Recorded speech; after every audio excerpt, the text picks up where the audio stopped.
Hey everybody, welcome back to the channel. On this episode, we're going to do things a little bit differently, and we're going to speak about labor costs, specifically on supercharging your hemi conversion. Now, there's a lot of information all over the place, and I've done my best to contain a lot of the instructional information in one set of videos on how to do the swap yourself.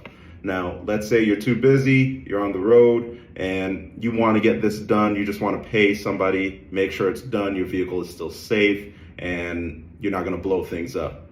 What do I pay? Where can I go? Things of that nature. All right, Uncle B is here to help you all. Not all the time, but money is usually the barometer of how well the work is going to be done. So don't go on the low side unless you know you're dealing with a competent mechanic, you've got solid reviews, you've seen their work, you've talked to other people who have done business with them, all of that. You want to be 100% sure, because this is not just reading out of a book, repairing things back to stock. This is customization, this is fabrication. There's a lot that goes into this, and there's a lot of pitfalls that technicians can do to make things go wrong, to go south. And at the end of the day, there's a whole bunch of finger pointing on the other end of it. And we want to make sure that your car or truck is still 100% and you're still able to rip with 500 plus horsepower. Unfortunately, somebody paid a lot of money to be done wrong. I got this video sent to me from a subscriber. We're going to take a look at it together. I'm going to criticize all of the areas that went wrong, things that seemed okay, and things that you need to be aware of. So when you get your build back, you can check over it, make sure everything looks good, raise concerns with the shop if it wasn't right, and make sure that you ultimately have a safe vehicle that you and your family can ride in. So let me know in the comments how I did, good, bad, or indifferent. Let's go over a little bit of backstory before we start the video. A customer sent his car to a Land Rover or a specialty shop and sunk about 60 grand into the build. It seems like it was 60 grand with the cost of the vehicle and the parts and the labor, but the information is a little fuzzy there. All we know is that the person took it to this specialty shop to have the work done. The specialty shop did the work and then sent it out to a third party to be tuned, and the tuner refused to work on it. So what you're hearing right now is the tuner break down exactly what we're seeing in the build. All right, I wanted to do this for you, just so you see your car right where they left it sit. Okay.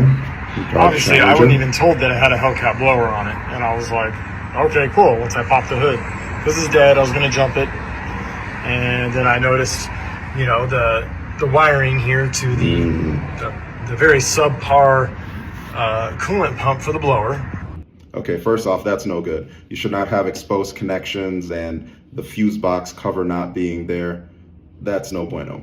Now, to jump back a little bit, he said he didn't even know it had a Hellcat blower, so the shop wasn't even communicating effectively on what he would be tuning. You don't want to leave your tuner in the dark about anything that's going on. So I'm seeing a bunch of red flags, and we're only 15 seconds into the video. Let's continue on. And obviously this is supposed to be a brand new built engine, but man, if you look at the surfaces and everything, you can tell this engine is pretty much hasn't been apart. It's a 5.7 car. They did this little jumper line that wraps around, and I can feel it. It just goes to the factory hard line back there. In the car, I checked under the seat. It has no fuel system, so it's a stock fuel system, which just ain't gonna work with the stock Hellcat injectors.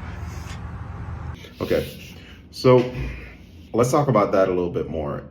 Earlier in the clip, you saw the oil catch can was attached in a way that how I did it on my video, but you're seeing that little moisture, that seepage that's coming out from around the connector. That's bad news. So either the O-ring is missing, it's not tightened enough, or the clamp is not on enough, but there's a few things that have to change there, because you definitely don't want anything seeping or leaking out of there. He mentions the AN line that goes to your fuel system. That can be totally fine. Just make sure that your connections are tight. You're using PTFE line and not the other rubber hose that'll break down. And make sure your connections are tight. Don't use Don't use Teflon tape or anything like that on those connections. But it's totally fine to adapt the Hellcat fuel rail to the fuel supply, especially until you get word from your tuner that you're running out of fuel. Let's continue on. This blower is supposed to be new. This blower is not new by any means. Look at those. You cannot silicone a lid on and have all this silicone hanging out of it. I Wild. don't know what they did to it there. Some kind of weird block off. The bypass, nothing's hooked up to it, so there's no boost control. Oof. I don't know what they were doing with this adapter. Okay, whoa, let's stop right there. So it looks like they're using a 5.7 throttle body on the Hellcat snout, and they had to grind off a section in order to get it cleared from the idler pulley. That looks horrible. Now, let's back up to this map sensor. Now, the map sensor being unplugged, that's okay. You have 4 map sensors all across your Supercharger. And the one that I recommend using is the one on the back driver's side, because then you're going to tap into not only the pressure sensor side of things, but you're also going to tap into the temperature sensor. And you can either use a block off plate that CFR Performance supplies, or you can leave that factory sensor in there and unplugged. So that isn't alarming, but everything I'm seeing with this throttle body is the silicone. No, we are not using silicone. We're not using foreign bolts and screws on this thing. This looks bad, especially for a shop to be able to be the one to do this. This looks really, really bad. And he mentioned that the customer thought that he paid for an entire engine rebuild. Yeah, that's a stock 5.7 that has probably never came outside of the engine compartment. So, you know, you'd be able to tell it would be fresh looking metal. It would have been at the machine shop being, you know, heads decked, checked, all of that. There's nothing about that that's fully built. Regarding boost control, you're going to need to have either a smooth boost, a Steve White boost controller, or some other method of controlling boost. Because if nothing is plugged in there, then you won't be generating boost. Everything will be going around the bypass section. So with nothing plugged in there, there's really nothing to even tune. So hopefully there was something in the car that needed to be plugged in and installed. If not, the tuner would have been spinning his wheels. I'm guessing this adapter was to flip the throttle body because the electronics were over here by this pulley. I mean, they're like wood screws. I don't know, Phillips screws. This stuff's all ground up and it looks like I don't know what they did. None of that stuff looks like it's probably even sealed. This pulley has a gap back here. Doesn't look like it's on all the way. The belt's routed incorrectly. It's supposed to be under this idler pulley, which I can spin by my finger. It's not even hooked up right.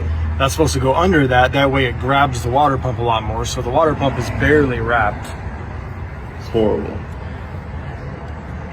I think this is a factory wiring because there was another wire lead that I found here that is an air intake. Like this would plug into that harness. It's wiring, that's no good. I'm not sure if that's coming from what they're using one of the maps on the back. Let's see. But I mean, I see silicone on there. No good. It's just not good. It's not good. There's no way I'm tuning this car. Good for you. It's just drilled, already leaking, and this thing is barely ran. I mean, nothing about this install is good at all. So the fact that the shop owner questioned me saying, well, if you don't have the knowledge to touch it, I'll come get it. But before that, he told me, what do you mean? The car was perfect when I brought it to you. What'd you do to it? I'm like, dude, this is your work. Build a better car. Because I could bet that a high school shop class could build a better car than this. Agreed. Like, this is ridiculous. Wow, so there is a lot to unpack with all of that. That gives shops a bad name, number one. To go to an established shop and drop down money and thinking that you're going to get the work done in a professional manner and that's what you end up with, that's really a letdown. I hate to see that type of stuff happen in the industry. I know it does, but it's just heartbreaking to see it. And the way that this installation was carried out, you know, the drilling of the valve cover for, crankcase breathing, the oil fill cap, the way that the fuel harness is adapted. They paid attention to either one of my videos or some other video as well to kind of get this information and piece it together. But they just did a piss poor job of execution. I don't know who did it, and I probably don't even want to know who did it.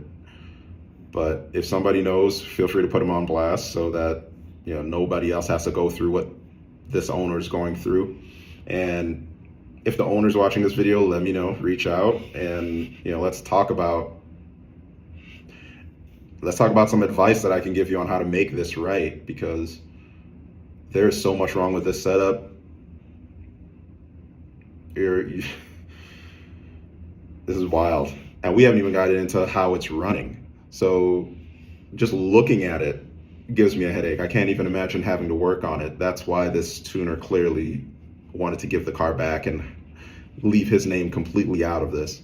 And the way that the specialty shop talked to him, just like, hey, if you don't know what you're doing, la da da, that tells me a lot about the type of person that the customer is doing business with. And you don't want them anywhere near your car. So what should you pay for something like this? You all know that it costs me under $5,000 to do my job. When labor gets involved, and we're talking about shops all across the country, things vary. Anywhere from $3,500 to $7,500 is a good range.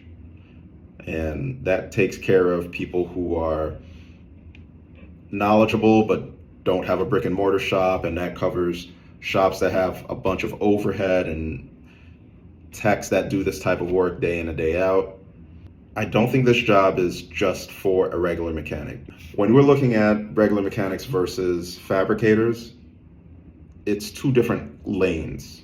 You know what I'm saying? Mechanics and people who work at a dealership and who work to restore a car's function are people who are day in, day out returning a car to normal. Okay. There's a lot of diagnosis work that does go into the higher level technician planning, but there's a lot of parts changers too. And this is not that. You have to understand how an engine works, and you can screw up a lot of stuff trying to make this happen. I know I try to make it look easy in the video, but that's for our collective benefit and showing you that, hey, if you're thinking about it, you can do it. But that's not to say that everybody can do it, okay? So this is not a job for any regular mechanic to do. This is more so for a ambitious mechanic who has fabrication tendencies, who can think outside the box, who can execute and not just follow the Chilton Hayes or all data repair guide to get things, back to the way they were before. This is another level of thinking. And I'm not going to say fabricators are better than technicians. That's not what I'm saying. I'm saying it's a different lane.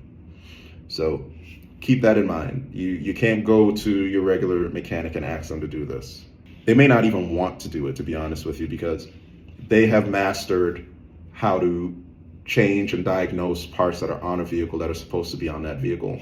And for the amount of money that you're going to pay them, it may take them away from making more money doing what they usually do. So it may not be in their best interest to even help you. And that might be what's going on there. I still don't know what's going on there. But $3,500 to $7,500 is really the price point that you need to be at. That would be something that I would be comfortable charging and paying for somebody to do it to the level or better than what I did it. Now, if I were to ever do it, that would be the price range that I would do it in. And that covers, all of the overhead. It covers the possibility of, a supercharger failing. It covers liability, insurance, all types of overhead. So I'm not mad at the guys that are trying to charge $3,500 to $7,500 for it, but you just gotta do your research and make sure that you're doing business with somebody who is reputable and won't leave you out in the dark like this. And I hope that everything goes right for the customer. I hope he either gets his money back or gets his setup fixed right. But if anybody knows who this is, shoot me an email or drop a note in the comments. I'd be happy to work with them to get their car right again. But in any case, thanks for watching this video. Let me know what you think. What would you do if that was you in this situation? And I'll talk to you in the next video.